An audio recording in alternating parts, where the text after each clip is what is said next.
Dudes, what's up? So today I'm going to do something that I'm pretty excited about. We are going to go to Nashville, Tennessee, which is about 3.5 hours from Gem City Studios, and we are going to get to meet session pedal steel player Smith Curry. Smith has played on 5 or 6 records for me this past year, and he's playing on Anderson Elswick's record, and so this is going to serve as the next part in our video series of producing Anderson Elswick's song Broken Man. Smith is playing the pedal steel for the entire record, and one of the cool things about working with a session guy from Nashville is a lot of times you don't even have to go to Nashville to get them to work on your project.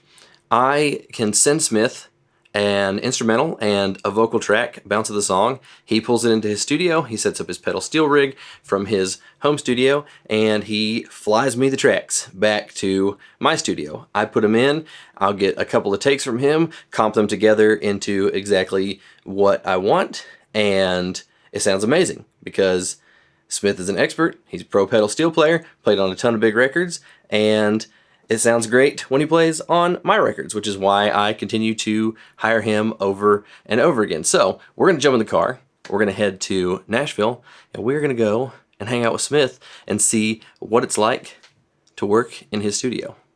Let's go.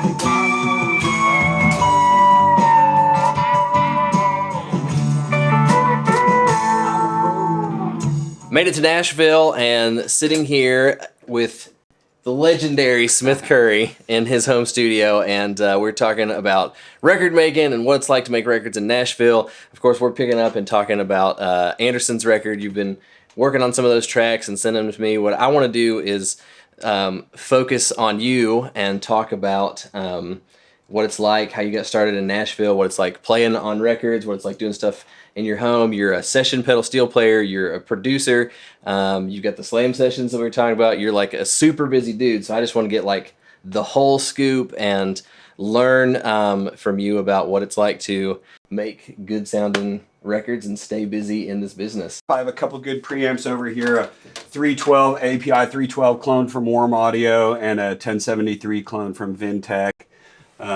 Both, good, affordable, stuff.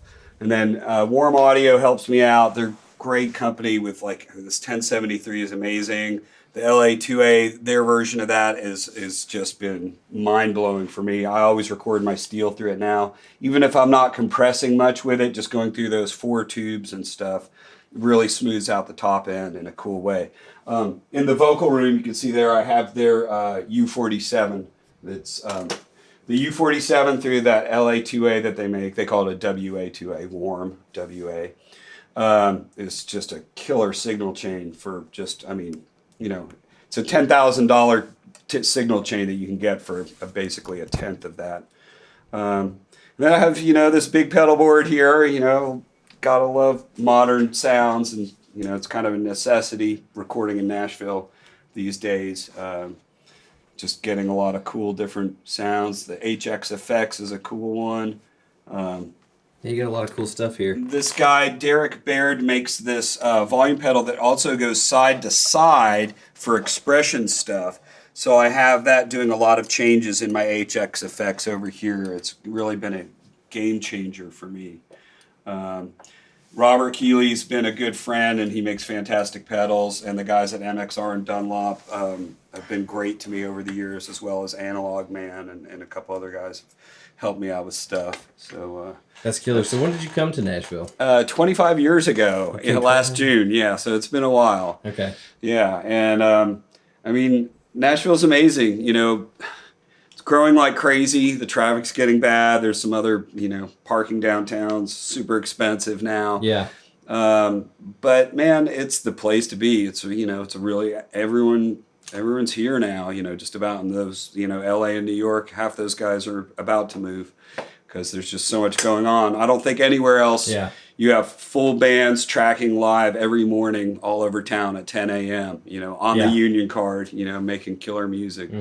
And, talked about, the secrets of making great sounding records. Just being in Nashville makes that 100 times easier because, the best session players in the world, amazing studios and cheap studio time, and amazing engineers as well. So, well, and I think too, I feel like the quality of the records that I'm making, and I'm not in Nashville, but the stuff that I'm making went way up when I started hiring Nashville guys that had home studios like you to fly stuff to me, because instead of using, I did a couple of earlier country projects where I was using a local steel guy that was just kind of a guy that kind of just figured it out over time, but wasn't ever really serious, didn't really have a ton of drive to be really, really good. And so the steel tracks were okay. They sounded like steel. He didn't play anything wrong, but it wasn't like exciting and it's nothing against anybody or anywhere else, but it's just being around this many amazing players just raises your game big time.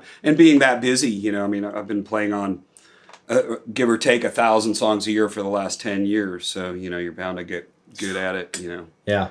Doing it that much. So you came 25 years ago. Did you know you were going to be, did you set out with the goal to be No, I always aimed way too low. It was always I got here, I thought, man, if I could just make a living, that would be amazing. And then I got a job with Doug Stone, who was really big then, one of the bigger country guys.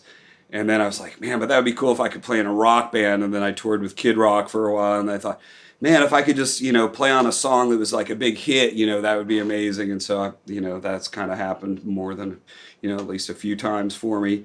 And, then, wow, I'd like to start producing records, and that's starting to work out pretty well. So it's just kind of, So is producing records, is that a more recent thing for you? Is that a newer newer thing for sure. Yeah. Did a bunch of stuff with this Canadian young lady named Michaela Lynn, and the record we did won Country Album of the Year up at the East Coast Music Awards up in Canada. It's a pretty big award up there, so that was pretty cool. And then just been producing stuff and doing those slam sessions where I'm basically producing stuff, and we go through things really quickly, but it's amazing. Okay, so talk about that for a second, because you talked to me about it off camera, but I think people need to know that you're doing that, because it's super exciting, I think, especially if you don't know anything about Nashville at all, it's probably going to blow your mind. But if you know a little bit about Nashville, you're like, okay, I can see that happen. So tell me about what's a slam session. I get a studio and a bunch of my buddies, 6-piece band, bass, drums, keys, acoustic guy, he'll play banjo and mandolin, a bunch of stuff too. Me on dobro, pedal steel, lap steel, maybe guitar and stuff. And electric guitar, of course. An electric guitar player, of course. And we just go through a bunch of songs all day long, one after another. Some of them, a guy will come in and have 2 songs that he was a songwriter on, wants demos, and another producer will bring in a client who he's doing a couple sides on them and wants to get tracks quickly. And so it's $400. You get tracks from a 6-piece band, $400 per song. $400, one song. And you walk with the tracks. If you bring a driver, we just Dropbox you the tracks, a Pro Tools session. Some people have Logic, and we can export the files for them. Sure. Yeah.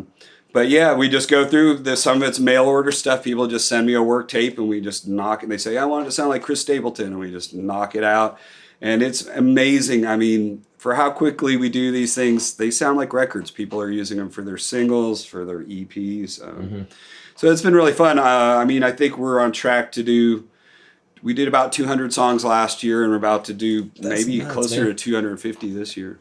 So you said you're spending about 30 minutes a song. A song, and most of the guys in the band are getting 2 separate parts. The acoustic guy might lay down acoustic and then bouzouki or banjo or mandolin. The electric guy will lay down a power chord pass and then do all of his lead stuff. The keyboard guy will do a B3 pad and then an arpeggiated thing or whatever. Those are just examples, but yeah, it's incredible. It doesn't include vocals and mixing, but everyone has plenty of places to do those things. So, yeah, for sure. Yeah. So what's the most songs you've done in a day doing those slam sessions? I tried to make it too crazy just because I'm kind of beating up my guys to move that quickly, and it just takes a lot out of everyone. But I think around 14 or 15, you know.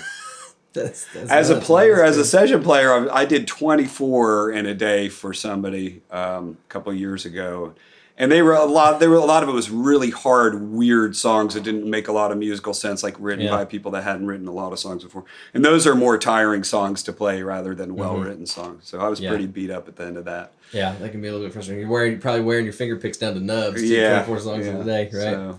That's cool. And so then you're also doing, but you're also getting called to do session work too, all over town. Yeah. That keeps you busy too. Yeah, that's mostly what I've been doing the last 10 years. And so do some. I think this is cool, and maybe this is a little bit awkward, but do some name dropping because I know you played on some cool stuff. And people need to know that about let's see. Jason Aldean's first number one, Why. I had a lap steel solo on that.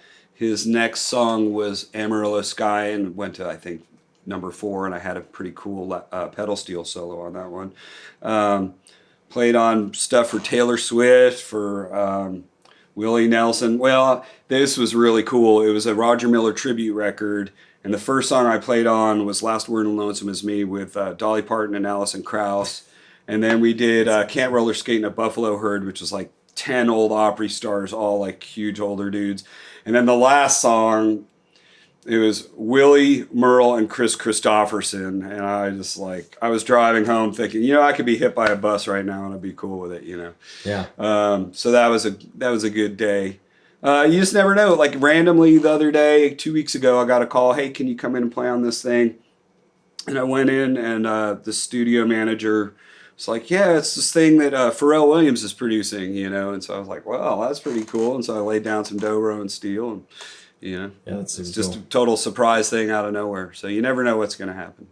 And then the last thing that I want to talk about is the stuff that is similar to what I'm doing. You do a lot of work for clients like that too when you have time? Yeah, people send me stuff to play on, put dobro or pedal steel or lap steel or, whatever.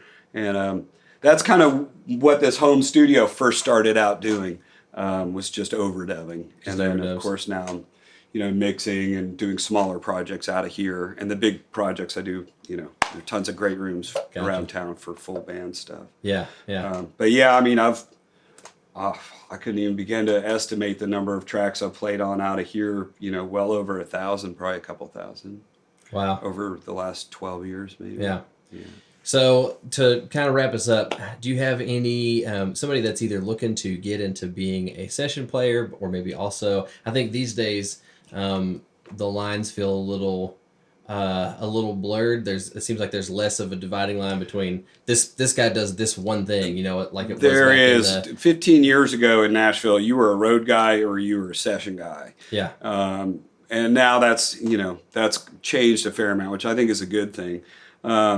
Getting into session work's hard. It's like super, super competitive. And then playing sessions is totally different from playing live. And the only way you can get good at it is by playing sessions. So it's kind of a chicken and egg thing. I was lucky I fell in with a demo mill type place early on, maybe 12 years ago. Mm-hmm. And they started getting real busy. And so they were really good to me, Studio 515. And I did one for them yesterday. But yeah, that's where I got my start. And so then, other people hear you play and start recommending you. Sure. Stuff. Yeah, it's just, it's very similar to, I think, many folks' path in the music industry. For me, it's the same thing. This whole recording, producing records started as just a hobby just for me and my buddies, and then you get one band and you do a thing for them, and then you get another band, and then pretty soon you've got 4 or 5 people that are, calling you, and your schedule's starting to fill up. And so I'm sure it's very similar with doing work as a session player too. So, but it's true. It's kind of a chicken and the egg thing. The only way you get good at it is doing it, and mm-hmm. Who's going to pay you if you haven't gotten good yet? So exactly. Well, I think that's probably the one piece of advice that I have to offer is that I did a ton of free stuff when I wasn't any good, just because I wanted to, try to find people to work with so that I had that, and then the alternative to that is probably just sitting and practicing your own stuff if you're a musician, I'm sure. Yeah. So sure, you got to have the chops too, Yeah. But producing stuff's been good. This guy Rob Mays, this Hollywood actor, he got a shout out in Billboard. His EP comes out tomorrow that I produced some of the tracks on, and it was kind of nice. I Gotten 3 shout outs in Billboard in the last 3 months, so it feels like I'm doing something right. I don't know. We'll see. I think you certainly are. Yeah, that sounds good. So how, if somebody wants to work with you or come to a slam session or get you to fly them tracks from here to their home studio, what's the best way to get in touch with you? You can go to my website, smithcurry.com, or just email me, smith@smithcurry, smithcurry.com. That's my email too. So, dude, that's killer. Thanks for letting me invade your space and get some video of it. Dude. Yeah, it's fun. All right, thanks. Thanks.